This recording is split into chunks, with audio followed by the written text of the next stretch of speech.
Thanks, guys. I'm standing in front of an ordinary house on an ordinary street in ordinary Texarkana, Texas, to talk to you about an extraordinary person, Grant Harrison. This is Are You Mad?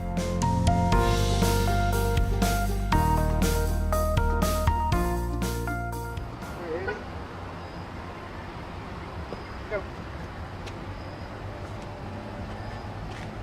Here, come pull this up.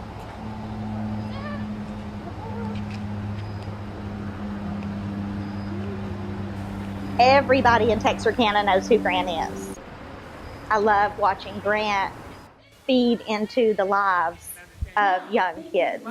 Let's go. You're out, Liz. The kids look at him and may not, may see his physical disabilities, but you look at his heart and you look at, his mentality on life, and it's just really encouraging and an inspiration. Grant was our first baby. Scott and I married in 1991. We were middle school sweethearts, and Grant was born in 1994. Had a normal pregnancy. Went in for a C-section because he was breech, and so we did not know that anything was wrong with him until they pulled him out. They told me that I could go and see him as soon as I got feeling back, in my body. And I kept saying, okay, I'm ready. And they told me that my husband was going to come in there. Originally, they said no one was allowed. And so I knew something was wrong.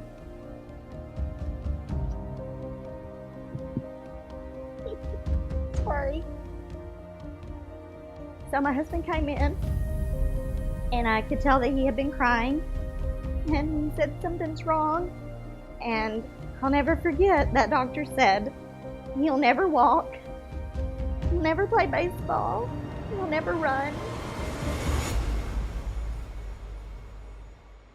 So when he was 20 months old, he had surgery on his feet, ankles, knees, and he was in a spica cast. That's a body cast from the chest down to the toes.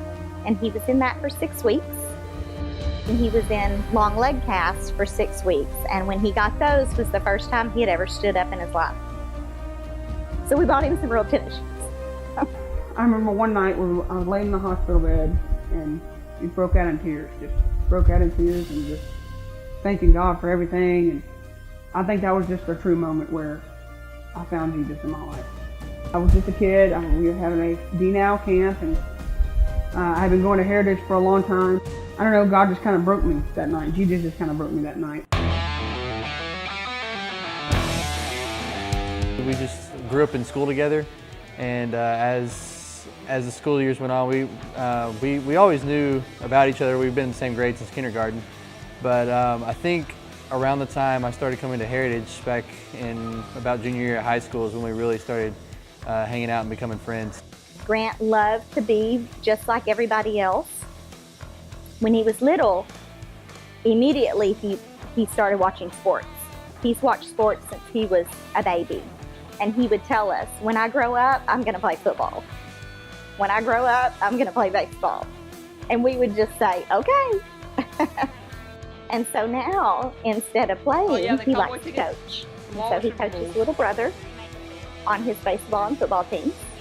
I met the entire Cowboys team, met Troy Aikman and Roger Staubach. I love watching football. I love watching the Cowboys play. I'm a diehard Cowboys fan. I love working with the youth. It's very, very exhilarating for me. It's great to see that passion for the Lord in him and reaching young kids and even people our age. And so when the kids see that, Grant has this passion for the Lord and this desire to do the work of the Lord, and given all his physical disabilities, it's incredible, and I think it's a huge example for these kids to look at and say, wow, how much more can I do? What can I do since Grant's so limited physically? I think it's a huge inspiration, really. After my grandmother died, Grant was questioning me about going to heaven and everything, and he was 7 years old. We were driving down the road, and there was this song on.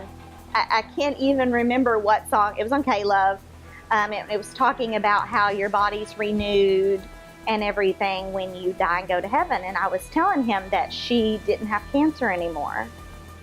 And I said, and when you die and go to heaven, your hands will be like mine, and your feet will be like mine, and you'll walk just like me.